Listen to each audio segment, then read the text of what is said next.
Erev Tov, bonsoir. Donc le thème qu'on va essayer d'aborder ce soir est intitulé du passé imparfait au futur au plus que parfait. Il ne faut pas que je me trompe dans... Alors, pourquoi ce thème? Évidemment, il est en rapport avec la paracha. Le point de départ de notre réflexion va être justement lié à l'histoire du peuple d'Israël qui s'est retrouvé donc en Égypte pendant toute une période extrêmement longue, et qui donc a été confronté à une civilisation qui a priori ne correspond absolument pas au projet qui devait être le leur. Et la question est de savoir comment est-ce que le peuple d'Israël va réussir à s'arracher d'un univers qui est l'univers de l'Égypte, qui est un univers complètement imparfait par rapport à la mission qui doit être la sienne pour pouvoir construire son histoire future. On a, dans un cours récemment, abordé l'univers des noms, N-O-M-S, puisque c'est au pluriel, et à travers notre réflexion, on a vu que le nom était révélateur d'un projet qui appartenait à l'individu et à la fois à une collectivité. Lorsque le peuple d'Israël est en Égypte, eh bien, le texte de la Torah nous parle d'abord des Ivrim. Ivrim, les Hébreux. Et puis par la suite, on va voir émerger l'univers d'Israël, du peuple d'Israël. Il va y avoir donc un point de passage entre ceux que l'on a appelés les Hébreux et puis ce peuple qui va sortir et qui va s'appeler donc Israël. Cette semaine, dans la paracha, on va voir donc cette fameuse histoire de sortie d'Égypte. La question est de savoir qu'est-ce qui s'est joué dans la première partie de leur histoire, et donc à partir de cela, essayer de comprendre qu'est-ce que ça peut vouloir dire par rapport à nous. Rappelons-nous que Israël est dans un lieu qui s'appelle Mitzraïm. Mitzraïm, c'est Meitzar, la racine du mot c'est Meitzar, et Meitzar c'est quoi? C'est un enfermement. C'est-à-dire c'est un monde dans lequel on cherche à enfermer l'individu. On veut faire en telle sorte qu'il ne puisse pas imaginer une autre histoire que celle que ce qui croit être le déterminisme lui a imposé. L'Égypte, c'est le lieu dans lequel on est esclave, on meurt esclave. Au royaume des morts, on va continuer sûrement à l'être. C'est-à-dire un lieu dans lequel l'idée de l'espoir, de l'espérance n'est absolument pas présente. Évidemment, cet univers-là, c'est un univers qui fonctionne. Pourquoi? Pour une raison très simple, c'est que dès le début de l'histoire de l'individu, on va lui expliquer que c'est ainsi que les choses fonctionnent. Et à partir du moment où vous l'expliquez depuis le début, vous ne pouvez pas imaginer autre chose. Il y a une forme de conditionnement de l'esprit qui l'empêche d'imaginer qu'il pourrait s'inscrire dans une vision différente de l'existence parce que ça a été posé depuis le début. On se rappelle que le pharaon, lorsqu'il a décidé de jeter tous ses enfants dans le Nil, eh bien, au fond, qu'est-ce qu'il était en train de vouloir faire? Est-ce qu'il voulait juste détruire physiquement? Ça va un peu plus loin. Le verset nous dit que le pharaon a dit « Li Yehori va'ani asitini ». Traduction, le fleuve m'appartient et c'est moi qui l'ai créé. C'est quoi l'idée du fleuve? Le Nil, vous savez, a cette particularité, c'est qu'il déborde. Il y a les crues du Nil, et dans le delta du Nil, eh bien, il y a une végétation luxuriante, parce que tout simplement, elle va être, cette région, abreuvée de manière constante. Avec cette idée qu'on n'a pas besoin d'imaginer que les choses pourraient être différentes, car il y a une forme de récurrence et de régularité qui se met en place.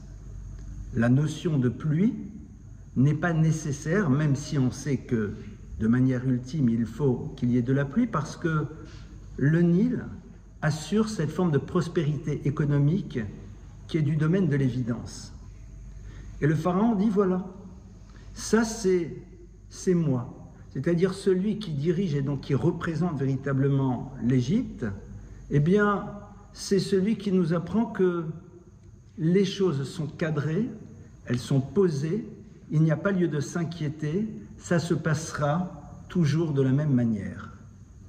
Mettre les enfants d'Israël dans le Nil, ce n'est pas juste vouloir les tuer, c'est aussi vouloir les inscrire dans cette vision de l'existence. Et il ne faut pas oublier quand même que le peuple juif est en Égypte extrêmement longtemps, au moins 210 ans. C'est-à-dire que ce sont des générations et des générations qui ont grandi dans un univers dans lequel on a inscrit à l'intérieur de ce peuple l'idée que tu es né, entre guillemets, esclave, et que c'est là où se situe ton destin. Au fond, cette notion du passé imparfait, pour la Torah, c'est lorsque l'individu hérite d'une histoire dans laquelle on ne lui a pas ouvert la possibilité à être autre chose que ce que l'on a déterminé par rapport à lui. Alors ici, évidemment, c'est terrible parce que ce qu'on a défini, c'est un univers d'esclavage. Mais au fond, c'est notre histoire à chacun dès lors que la génération précédente nous a déjà annoncé ce que devrait et ce qu'allait être notre vie. Et la plupart du temps, comment ? À travers le modèle qui est le leur et qui se doit d'être reproduit. Le passé imparfait n'est pas nécessairement un lieu de souffrance, n'est pas nécessairement un lieu de trauma.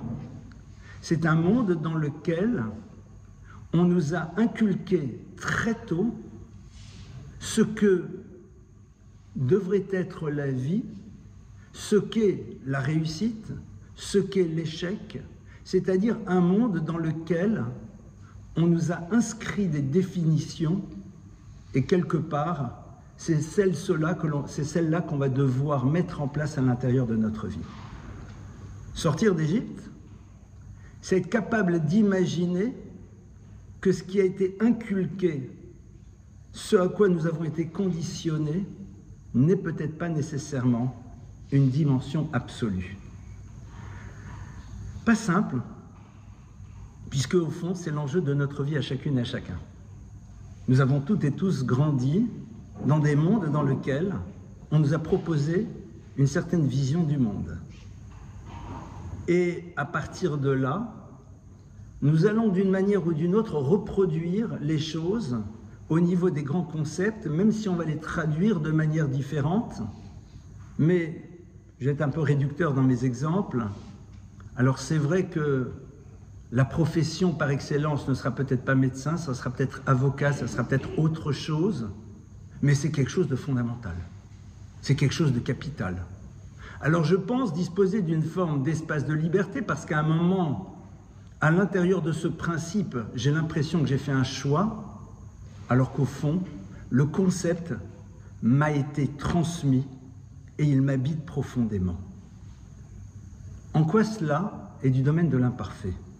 Pourquoi est-ce que cette histoire qui nous précède, qui a inscrit à l'intérieur de nous un certain nombre de fondamentaux, qu'on va parfois retraduire de manière différente, mais au niveau du concept, ça sera la même chose, en quoi ça serait du domaine de quelque chose qui est imparfait? C'est déjà la première question que j'ai envie de poser, parce qu'il serait trop simple d'imaginer que le passé imparfait serait un univers traumatique, un univers dans lequel il y a eu violence, un univers dans lequel il y a eu difficulté et duquel il faudrait s'arracher. Parce qu'évidemment, dès le moment où j'ai conscience d'un état de souffrance, je n'ai qu'une envie, c'est de sortir de cette souffrance et de créer une histoire dans laquelle le souvenir de celle-ci n'habitera pas mon quotidien, et ça sera déjà génial. On en parlera par la suite. Mais c'est un peu plus complexe que cela. Le passé, c'est quoi au fond en hébreu? Le passé en hébreu se dit avar. Avar, c'est le passé, mais en même temps, avar, c'est ouvert, c'est le passage. Lorsque l'embryon est dans le ventre de sa mère, il s'appelle Ubar. Ubar, qui veut dire celui qui va passer. celui qui va quitter un univers et qui va rejoindre un autre univers. Intéressant de voir que le terme hébraïque qui désigne le passé, en même temps nous propose un passage vers quelque chose d'autre. Seulement ce fameux Roubar, celui qui va faire ce passage, il a une difficulté. C'est que lorsqu'on lui demande de quitter l'univers dans lequel il se trouvait pour aller ailleurs, il va être saisi d'une forme d'immense angoisse. Pourquoi ? Parce qu'il ne peut même pas imaginer ce que peut être l'arrachement à un monde dans lequel il se sent dans un état de sécurité parce qu'il y a été habitué, et un lieu dans lequel il va devoir créer une histoire différente. C'est un petit peu tout l'enjeu de la mort, puisque au fond c'est le même principe, c'est quitter un univers et aller vers un autre univers. Si on demandait à l'embryon s'il veut quitter ce monde dans lequel il se trouve, il n'a aucune raison de le quitter. Pourquoi ? Parce qu'il ne peut même pas imaginer quelque chose d'autre. Le passé n'a de sens que dans la mesure où il me donne cette liberté d'imaginer qu'il y a une possibilité d'accéder à quelque chose de nouveau. Intéressant de voir que le mot la'avor, avar, le passé, c'est les mêmes lettres que le mot ra'av. Et ra'av, c'est quoi ? C'est la famine. Quel rapport est-ce qu'il y a entre le passé et la famine ? La famine, c'est le moment dans lequel ce qui devrait me nourrir n'est plus présent. On est en famine parce que l'herbe pour les animaux, le blé pour l'être humain n'est plus présent. Et donc, je vais devoir maintenant découvrir ou faire émerger quelque chose qui va pouvoir me nourrir parce que ce qui m'apportait n'est plus là. Le passé doit être un élément qui, à un moment, crée chez nous cette dimension de famine. Savoir qu'il ne me nourrit pas. Le passé imparfait commence dès lors que je réalise que l'histoire qui est la mienne, qui est le fruit de ce que l'on m'a transmis, ne me nourrit pas. On se sent affamé parce qu'on réalise qu'il y a quelque chose qui nous est nécessaire, qui n'est pas présent. Le drame, c'est lorsque l'on fait en telle sorte de me donner des éléments qui m'empêchent de ressentir cette absence et cette faim. Il y a un texte très intéressant qui nous dit qu'il y aura justement 10 grandes famines dans l'histoire de l'humanité. Et on nous dit que la pire de toutes les famines sera la 10e. C'est quoi cette famine ? Le verset le dit, et c'est assez surprenant. Hine yamim ba'im ne'um Hashem. Voici que des jours vont venir, ainsi s'exprime le Créateur. Vehishlachti ra'av, et j'amènerai ra'av, une famine ba'aretz dans la terre. Donc c'est-à-dire qu'il y a une volonté du divin de mettre dans l'univers quelque chose que l'on va appeler une famine. Quel type de famine ? Lo ra'av lalechem. Ça ne sera pas une famine de pain. Velot samalamaïm, mais ça ne sera pas une soif d'eau. Ki im lishma et divrei Hashem, si ce n'est d'être à l'écoute de la parole de Dieu. Traduction, la famine qui va arriver à la fin de l'histoire, qui sera la pire de toutes, sera celle dans laquelle il y aura une sensation de manque par rapport à quelque chose qui est d'être à l'écoute de la parole de Dieu. On dirait aujourd'hui une famine spirituelle. Alors un très grand maître, Rav de Ponitch, a posé la question. Il a dit, mais c'est génial. Une famine spirituelle, c'est top. Et sa réponse, elle est bouleversante. Il dit non. Parce que quand la sensation de faim est présente chez nous, on vous donne n'importe quoi à manger, ça apaise, mais ça ne vous nourrit pas. Ça apaise la sensation de faim, mais ça ne me nourrit pas. Et il nous dit qu'au fond, toute la problématique de ce qu'on va appeler notre civilisation, notre époque, va être que l'on va ressentir qu'il y a quelque chose qui n'est pas présent, mais cette chose qui n'est pas présente, on se nourrira d'ersatz. C'est-à-dire, il y aura des choses qui apaiseront, mais qui ne nous nourriront pas. Ce passé donc, ce passé qui est le lieu dans lequel l'individu va ressentir à un moment qu'il y a quelque chose qui lui manque. À un moment, on va réaliser que dans cette histoire passée, il n'y a pas d'éléments qui me nourrissent réellement. Alors, on va vouloir aller vers quelque chose. Le problème, c'est quoi? C'est qu'on n'ira pas vers ce qui va nous nourrir réellement. Et c'est peut-être ça, au fond, le premier enjeu. Il y a la foi du clan d'Israël et dans notre propre réalité. On va rentrer d'abord dans notre histoire, à nous, à chacune et à chacun d'entre nous.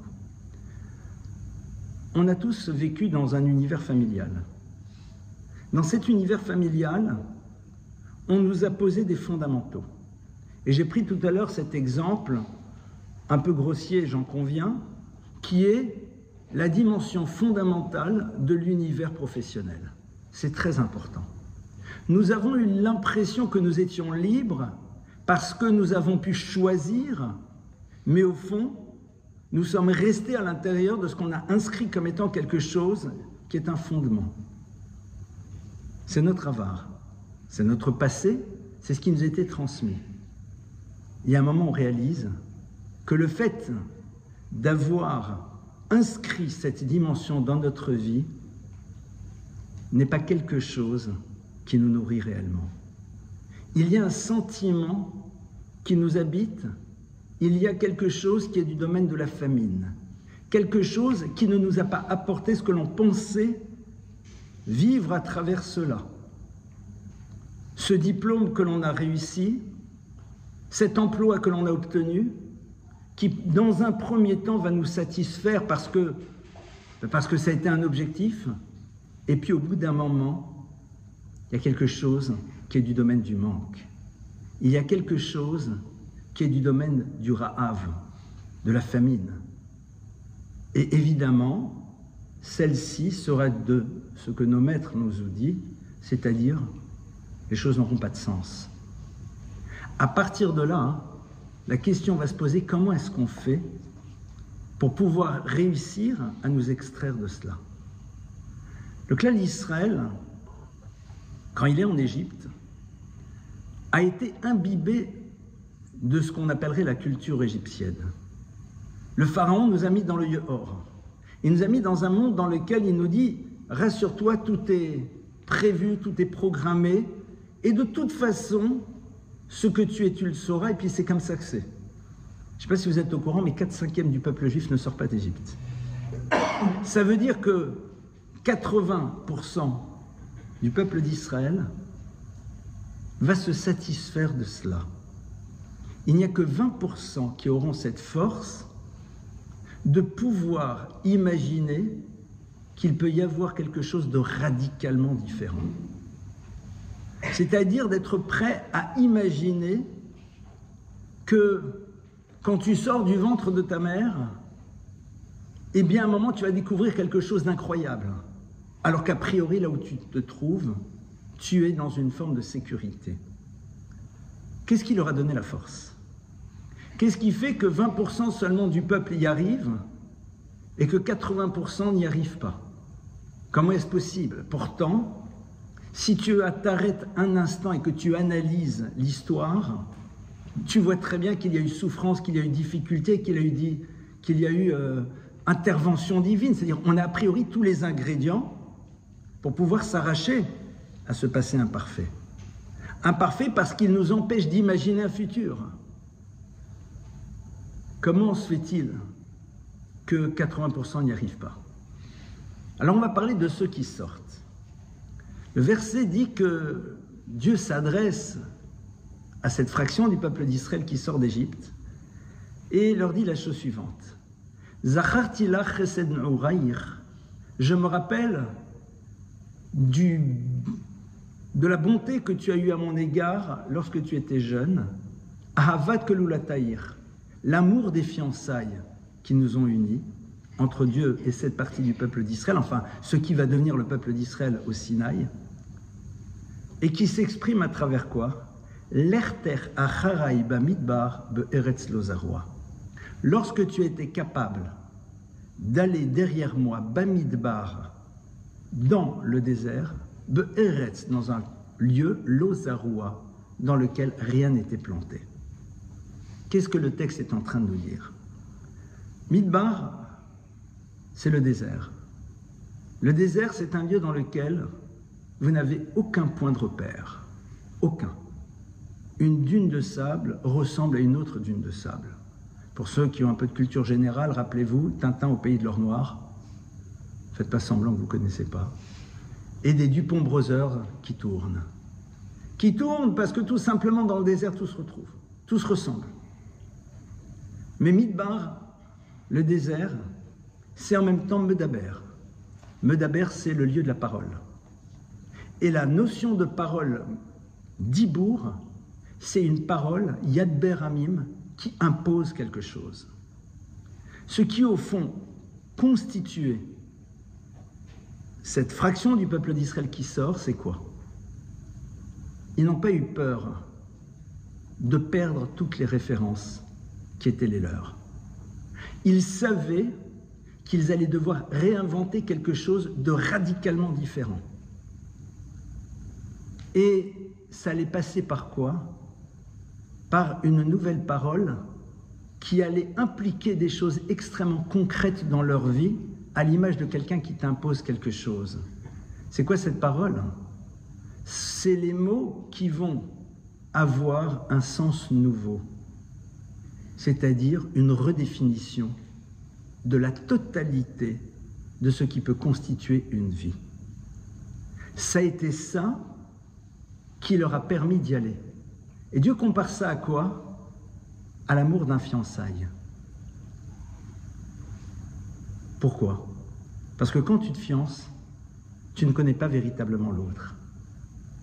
Parce que tu quittes un lieu connu, qui est celui de ta famille, pour créer quelque chose dont tu n'as aucune idée de ce que cela va être. Tu n'as aucune idée parce que si c'est pour reproduire ton schéma, je te rappelle qu'on est à deux, et si on est à deux, il va y avoir des conflits de loyauté. Si tu veux reproduire ton schéma, je reproduire mon schéma, c'est fichu. On va être obligé de mettre de côté chacun notre schéma de vie. Chacun de notre côté va être obligé de renoncer à ce qu'il pensait être les définitions de la réussite, de l'échec, de l'amour, du couple, de la famille, de ce que vous voulez. Parce que ça ne sera jamais la même chose. C'est-à-dire, il va falloir à un moment trahir. Il va falloir à un moment, dans notre tête, décider que nous ne sommes pas là pour valider le passé, mais éventuellement le retrouver et se le réapproprier dans la mesure où c'est quelque chose que l'on peut décider de s'approprier ou non. Le passé imparfait, il est là et il fait partie de notre histoire à chacune et à chacun. Clairement, sans aucune ambiguïté. Akadosh Baruch Hu est en train de dire l'histoire du peuple juif et notre histoire personnelle ne peut fonctionner que dans la mesure où tu vois dans le ravar, dans le passé, quelque chose qui doit te faire passer à autre chose. L'avor. Tu dois être obligé de passer à autre chose. Si tu n'es pas prêt à cela, tu ne peux pas construire ton histoire. Alors évidemment, vous allez dire, mais ça ne va pas du tout, parce qu'au niveau du judaïsme, justement, nos enfants, on est d'accord. Nos enfants, on leur demande de rééditer. C'est vrai. Parce qu'il faut bien qu'on les conditionne. Parce que tout enfant va être conditionné, quel qu'il soit. Parce qu'il va bien falloir leur dire, d'après nous, ce que sont les fondamentaux. Donc on a tous, à un moment, cette dimension de conditionnement qui va être là. En Égypte, c'est la vision de l'Égypte, et chez moi, c'est la vision que j'ai de l'existence. Et ce n'est pas parce que c'est la Torah que pour autant ça ne s'appelle pas un conditionnement. Oui, nous conditionnons, évidemment. La question est de savoir, c'est quoi la suite? Est-ce que je laisse cette liberté, et je me laisse cette liberté, de remettre en cause et de m'interroger, est-ce qu'au moment où on me transmet, on me donne cette liberté? La Torah commence par un mot, Bereshit bara Elokim. Au commencement, bara, il créa Elokim, Dieu. Pourquoi tu dis pas Dieu créa au commencement? C'est plus mieux. Surtout que Elokim, Dieu, commence par la première lettre de l'alphabet qui est le Aleph, qui est la lettre du divin. Dieu créa au commencement. Et nous va de dire pas du tout. Il fallait qu'on dise Bereshit. Pourquoi? Pour te donner la liberté d'imaginer que Bereshit est un concept qui est à l'origine du divin. Chez Kol Harot Selitot, Yavavlitot, pour que celui qui a envie de voir les choses différemment puisse le voir. Parce que la première lettre de la Torah, c'est un bête. Et un bête, c'est quoi? C'est valeur numérique 2.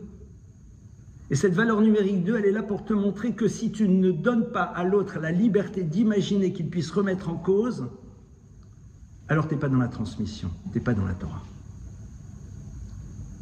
Pourquoi?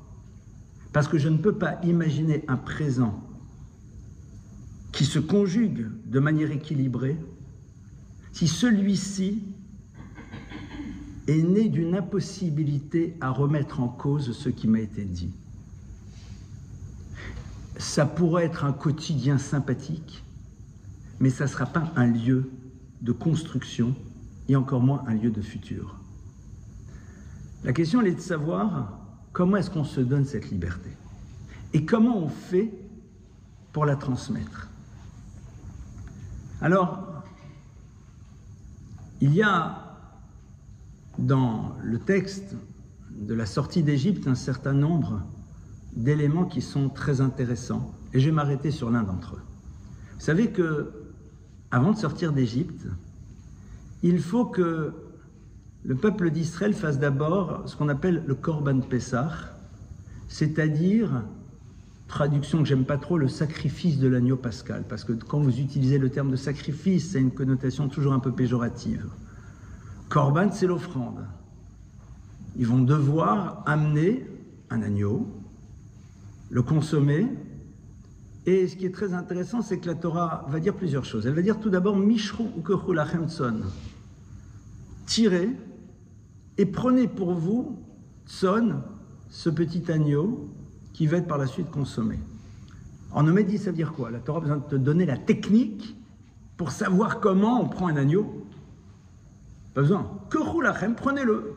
Je l'attrape au lasso comme vous voulez, quoi. Omédie, c'est pas du tout. Mishru. Arrachez-vous de quelque chose qui s'appelle le culte idolâtre dans lequel vous étiez, ou kechu lachem tson, et prenez pour vous ce tson. Pourquoi on ne nous dit pas tout de suite de le prendre? Parce qu'au fond, tu ne peux pas créer une histoire future si tu n'as pas été capable d'invalider l'histoire passée.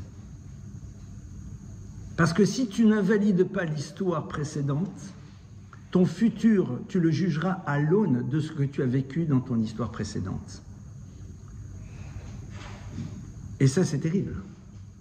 Parce que je serai toute ma vie dans une lecture comparative et je me poserai sans arrêt la question de savoir si les choix que j'ai faits aujourd'hui me font vivre quelque chose de mieux que ce qui s'est passé précédemment. C'est tout le problème des garçons qui un jour découvrent qu'au fond, c'était quand même pas mal qu'on était célibataire, que maman était à disposition avec ses petits plats, mais que quelque part on avait de compte à rendre à personne. Si tu n'as pas brûlé le passé, tu ne peux pas construire un vrai futur. Mishru ukechu lachem. C'est-à-dire que ce passé, il faut être capable à un moment de savoir pourquoi il ne peut plus être mon histoire. Et la meilleure manière de le découvrir, c'est quand on réalise qu'il ne m'a pas permis véritablement d'ouvrir l'histoire qui était la mienne. Parce que si je l'avais ouverte, l'univers dans lequel j'ai grandi m'aurait mis de côté. La meilleure manière de savoir si notre passé était du domaine de l'imparfait, commence si, lorsque l'on imagine à un moment se désinscrire totalement de ce qu'on nous a dit, nous aurait permis de rester dans l'univers qui était le nôtre. À partir du moment où on constate que non, ça veut dire que nous sommes dans un lieu d'enfermement. Pourquoi ? Parce que nous sommes dans un lieu dans lequel on ne verra pas l'individu, mais on ne verra que celui qui valide le système à travers la reproduction du modèle qu'on lui a inculqué. C'est la raison pour laquelle, quand vous êtes dans un monde de Torah, à partir du moment où vous ne le mettez plus face à vous de manière constante, et vous réalisez que le système dans lequel vous êtes ne vous accepte plus, c'est que quelque part ce n'est pas le lieu dans lequel vous devez être. Le principe même, c'est de savoir que la personne, quels que soient les choix qu'elle a pu faire, elle a sa place.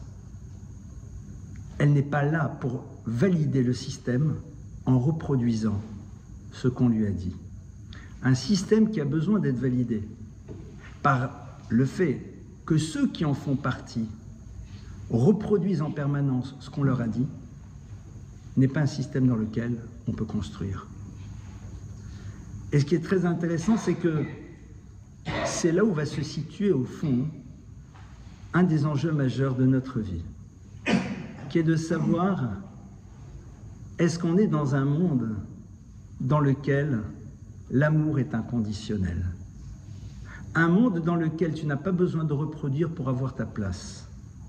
Un monde dans lequel je ne te demande pas de valider ma vision du monde en la reproduisant pour que tu aies le droit d'y être.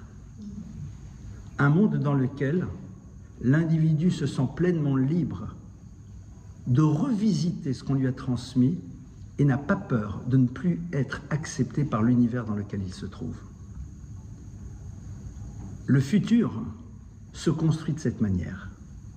Le futur se construit lorsque je réalise que ce que je suis maintenant, même si ça correspond à ce qui m'a été transmis, ce n'est pas quelque chose qui m'a été nécessaire pour être sûr d'être aimé, parce que j'aurais pu le mettre de côté et j'aurais quand même été aimé. Et ça, c'est quelque chose qui se construit. Alors évidemment, comment est-ce qu'on met ça en place? Comment est-ce qu'on arrive à mettre ça en place à l'intérieur du monde dans lequel on se trouve? La première Mishnah des Pirkei Avot nous dit la chose suivante. Hevu metunim badin. Soyez circonspects dans le jugement.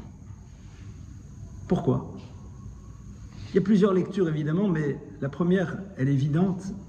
Chachamim nous disent, de toute façon qu'on le veuille ou pas, on juge.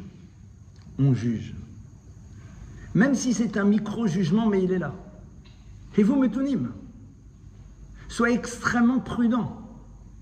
Parce que dès le moment où l'autre se sent jugé, ne serait-ce qu'à travers ton regard ou ta posture, il risque de s'inscrire dans ce que tu attends de lui pour pouvoir continuer à être aimé. Et tu l'empêches d'exister réellement. Tu l'empêches de construire ton histoire. Parce qu'on a besoin d'être aimé. Parce que c'est fondamental. Parce que c'est capital.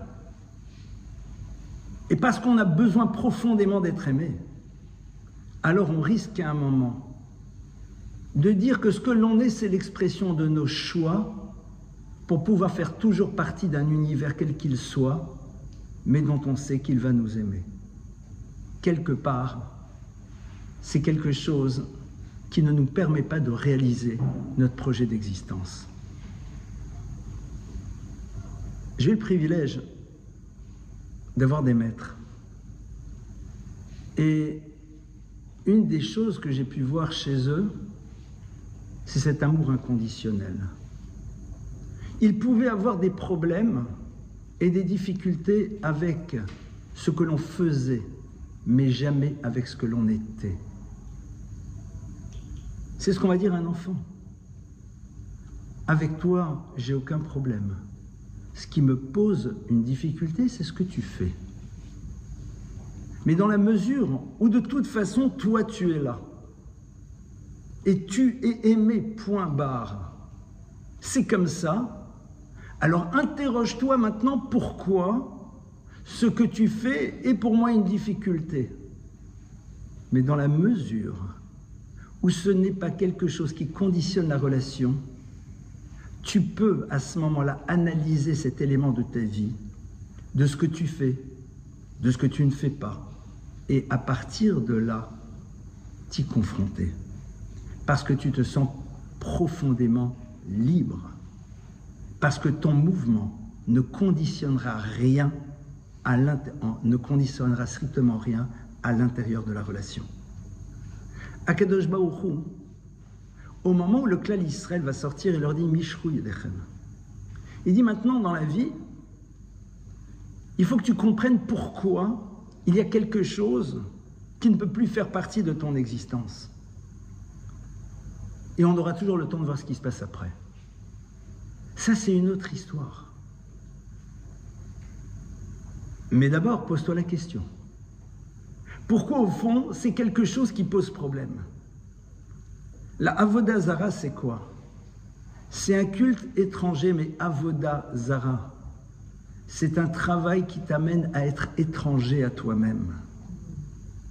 C'est-à-dire que tu deviens un étranger par rapport à toi parce que tu ne peux pas te rencontrer, parce que si tu te rencontres réellement, tu ne pourras plus faire partie du système, et ça, c'est pas possible. Parce que tu as besoin de faire partie d'un univers. Mishru Yedechem. Arrachez-vous à ça. Soyez capable à un moment de quitter un monde dans lequel l'amour est conditionnel. Un monde dans lequel on te demande de valider pour pouvoir t'accepter. Un monde dans lequel on n'est pas capable de dissocier ce que tu fais et ce que tu es. Un monde dans lequel on n'est pas capable de voir dans tes difficultés, dans tes erreurs, dans tes errements, un lieu dans lequel tu vas devoir maintenant te battre. Un lieu dans lequel tu vas pouvoir te construire. Ça, c'est en effet ce qu'Hachem dit au Klal Israël. Et après, en effet, on va pouvoir parler à ce moment-là, vous pouvez aller vers le Tson, vous pouvez aller vers cette chose. Et le texte est très intéressant parce que le Tson, c'est quoi? Le Tson, c'est le petit bétail. Et dans le petit bétail, eh bien en vérité, tous les moutons se ressemblent, toutes les brebis se ressemblent, ils sont tous ensemble. Ukechu lachem, prenez pour vous, pour chacun d'entre vous. C'est-à-dire, sachez que dans un monde qui vous paraît être uniforme, il va y avoir quelque chose qui est du domaine de l'individualité que vous allez devoir découvrir. Et c'est ça, au fond, qui va être l'enjeu. Traduit de manière différente, tout l'enjeu de la construction va commencer d'abord par la capacité de ne pas avoir besoin que l'autre reproduise ce qui pour moi est un choix pour pouvoir avoir des certitudes que mon choix était le bon. Tu n'es pas celui qui, à travers la reproduction, va m'aider à me rassurer sur mes choix à partir du moment où justement ce sont des choix. Ça, c'est donc le point de départ. Alors, je voudrais maintenant quand même ouvrir aussi avec ce que certains avaient sans doute en tête au moment où vous êtes venus ce soir, c'est-à-dire nos passés imparfaits, c'est-à-dire un univers dans lequel il a pu y avoir souffrance, et comment est-ce qu'on fait pour s'en arracher? Agma nous dit que après le moment dans lequel le Mashiach se révélera, même sur des événements qui nous semblent être difficiles, on fera une bénédiction de louange pour le Créateur. Ça veut dire que dans notre monde, nous n'arrivons pas à dire clairement qu'une chose est positive alors qu'elle nous fait souffrir. mais nous savons qu'à un moment, c'est quelque chose que l'on arrivera à dire. C'est-à-dire qu'au plus profond de nous-mêmes, nous savons, mais ce n'est pas parce que je le sais que je peux l'accepter. Et c'est vrai que être capable de dire à quelqu'un que son passé est imparfait, c'est quelque chose qui, dans l'absolu, est bien pour lui, c'est sympa, mais on a envie de lui dire, dans ce cas-là, je le propose, prends-le et vis-le. Et mon père, Zichrono Livracha, avait l'habitude de dire, on est toujours très à l'aise avec la souffrance des autres.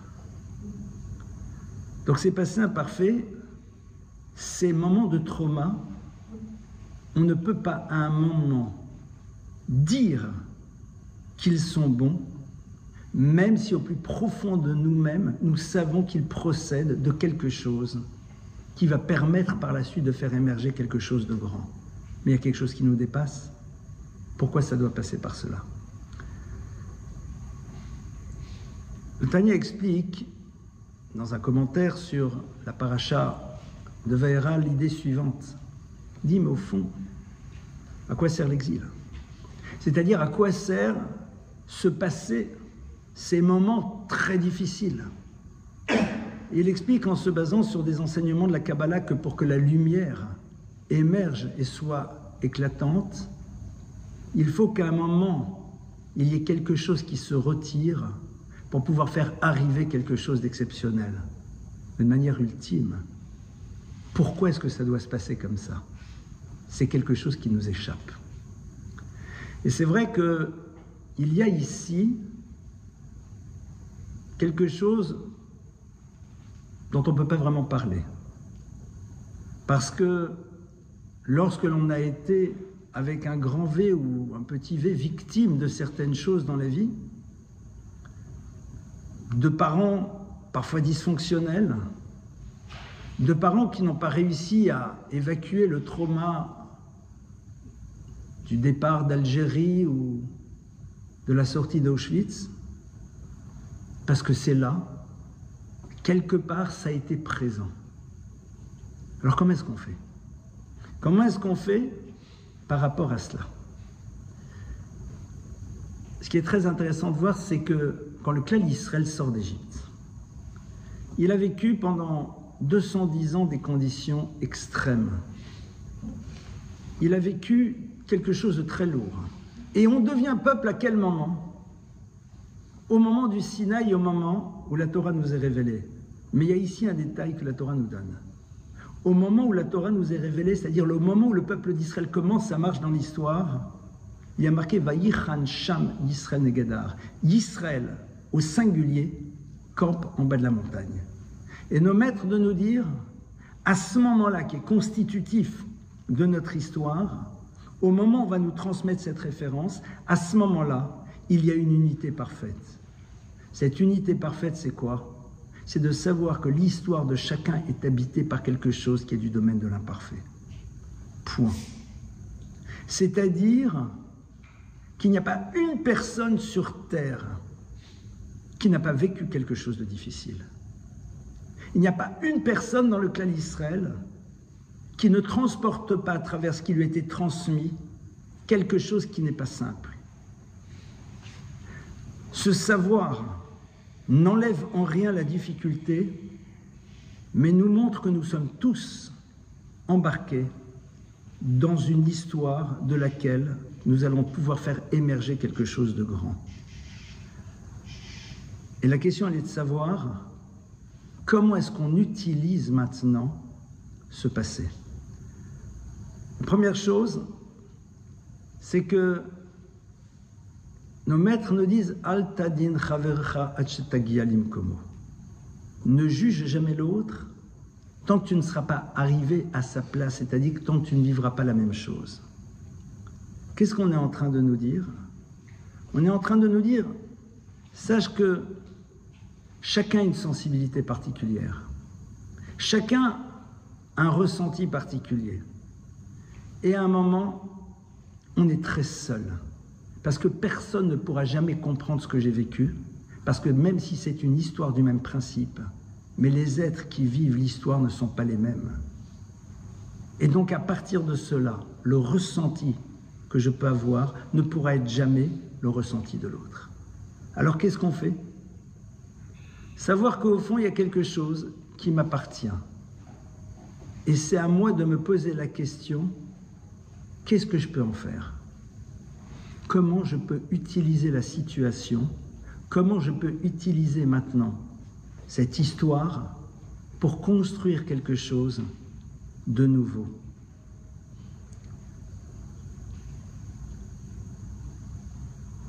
Vous connaissez ce texte que j'ai souvent cité dans mes cours, ces discussions entre Shammai et Hillel, pour savoir s'il était bon pour l'humain d'avoir été créé ou pas. Et la conclusion de ces maîtres, c'est qu'il valait mieux ne pas être créé. C'est-à-dire, ils disent bien qu'au fond, même si tout ce que je suis en train de vous dire, allez, je vais me jeter des fleurs, c'est passionnant, mais de manière ultime, si on considère que là-haut c'était mieux, alors pourquoi on est descendu? C'est-à-dire que les Chachamim n'ont pas peur de dire que de manière ultime, pour l'humain, il y a quelque chose qui va le dépasser radicalement. C'est qu'à un moment, mais pourquoi? Si on considère que l'âme doit remonter, pourquoi? Dieu nous a donné les mitzvot pour qu'on puisse à un moment mériter un salaire, mais pourquoi il a créé un monde dans lequel il faut mettre en place des mitzvot pour avoir... De manière ultime, il y a quelque chose qui nous dépasse. Mais la Gemara, elle continue. C'est-à-dire que les maîtres, après avoir dit ces mots qui sont quand même un peu blasphématoires, en tout cas on aurait pu l'imaginer, en deux mots on dit, Dieu, non, on n'est pas d'accord. Et quelque part, il nous montre qu'on a le droit de le dire. Il continue. Il dit, Avalarchav Shenira. Mais maintenant qu'on est là, on fait quoi? C'est-à-dire qu'il y a une forme d'acceptation, mais sans renonciation. Avalarchav Shenivra. Mais maintenant qu'on a été créé, Yepashpesh Bemarasav, Yemashmesh Bemasav, deux versions qui se complètent dans le Talmud. On va commencer à repenser à l'univers du Maasé, l'univers de l'action qui doit être la nôtre à l'intérieur du monde, mais non pas juste de l'action qui doit être la nôtre, mais Yemashmesh. Yemashmesh, ça veut dire et même ce que l'on fait. On va tâter les choses, c'est-à-dire on va rentrer dans le monde de la subtilité pour bien comprendre et faire les choses de la plus belle manière qu'il soit, être dans une forme d'excellence de réalisation qui pourra être là parce que justement nous avons accepté qu'il y a quelque chose vis-à-vis duquel il ne sert à rien de lutter, mais au contraire d'en prendre les éléments pour créer une histoire future. Le monde a été créé, et quand l'univers a été créé, il y a marqué dans le passouk Asher bara Elokim la'asot, que Dieu a créé l'univers la'asot, pour que nous fassions, pour que nous agissions. Intéressant de voir que cette notion-là de asiya, de faire, de construire réellement, c'est-à-dire de remplir ce que Dieu attend de nous, émerge dans le texte après cette révolte par rapport à quelque chose qui semble nous empêcher de créer ce qu'on aurait voulu créer. Parce que ce sont des freins. Parce que ces difficultés semblent être des choses qui nous empêchent, mais justement, elles sont là pour nourrir quelque chose et à partir de cela, de créer avec justement toute cette histoire passée, c'est-à-dire avec cette capacité que l'on a de s'en arracher et de ne pas faire en telle sorte qu'elle soit un lieu d'enfermement. La souffrance, en hébreu, se dit tsa'ar. Et tsa'ar, ce sont les mêmes lettres que le mot la'atzor. La'atzor, atzor, stop, arrête-toi. Pour montrer qu'au fond, toute la difficulté de la souffrance, quelle qu'elle soit, c'est qu'elle pourrait être un élément d'arrêt. C'est-à-dire quelque chose qui nous amènerait à ne tourner qu'autour de cela. Le Chazon Ish a dit, on ne fait pas de commémoration de la Shoah. Nos maîtres nous ont dit, on ne fait pas de commémoration de la Shoah. Alors aujourd'hui, il faut le faire au niveau politique. Mais le Klal Yisraël, il ne fait pas ça. Pourquoi? Parce que ça serait un moment tourné en rond. Et ce sont Ces maîtres qui l'ont vécu eux-mêmes dans leur chair. Et j'ai eu des maîtres qui ont tout perdu, femmes et enfants, et qui ont reconstruit. Et n'ont jamais parlé. Non pas par cette difficulté de parler, parce qu'ils nous ont raconté. Parce qu'on avait envie de savoir. Mais parce que tout simplement, il ne fallait pas que cette souffrance soit un lieu d'arrêt. Parce que, justement, l'ara saute. Il y a cette notion de asiya. On y arrive avec une condition. Ve'ish el achiv yomar chazak. Que chacun se rappelle que l'autre est son frère et qu'il doit lui dire chazak. Chazak, ça veut dire quoi? Chazak, ça veut dire force. Mais c'est quoi cette notion de force dans la Torah? C'est quoi l'idée du bechozek yad, avec une main forte? C'est quoi cette notion? Est-ce que c'est quelque chose qui a la puissance? Non. La dimension de chazak, c'est ce qui est à l'origine du mot chazaka. Chazaka, c'est décider d'installer quelque chose qui va tenir. En hébreu, lorsque l'on dit qu'on a une chazaka, ça veut dire que la chose, elle est là, elle est installée, et elle va tenir, et elle va se prolonger, et elle va perdurer. Ish el achiv. Chacun doit dire à l'autre, tu es mon frère. Parce que ce passé imparfait fait aussi partie de mon histoire. Ce qui est important maintenant, c'est de faire en telle sorte qu'il y ait quelque chose que tu fasses émerger et qui, en effet, va pouvoir se perpétuer. Parce que si ton histoire tourne autour de ton passé, de ta souffrance, quelque part, tu ne perpétueras rien parce que tu seras toujours au même point. Il n'y aura pas de dynamique, il n'y aura pas de quelque chose qui t'amène vers l'avant. Voilà quelques éléments de réflexion par rapport à ce sujet. Évidemment, pour tout vous dire, j'ai construit ma réflexion ce soir avec vous. Parce que quand je suis arrivé ce soir ici, c'était dans ma tête un peu dans tous les sens. Parce que ce sujet m'interrogeait et quelque part, c'est en y réfléchissant avec vous que les choses émergent et se construisent. Pour moi, c'est important maintenant de continuer, mais avec votre parole à vous. Parce que je crois que sur un sujet pareil, votre parole est importante, comme sur tous les autres sujets, mais peut-être encore plus ici. Et donc, c'est la raison pour laquelle j'attends vos questions.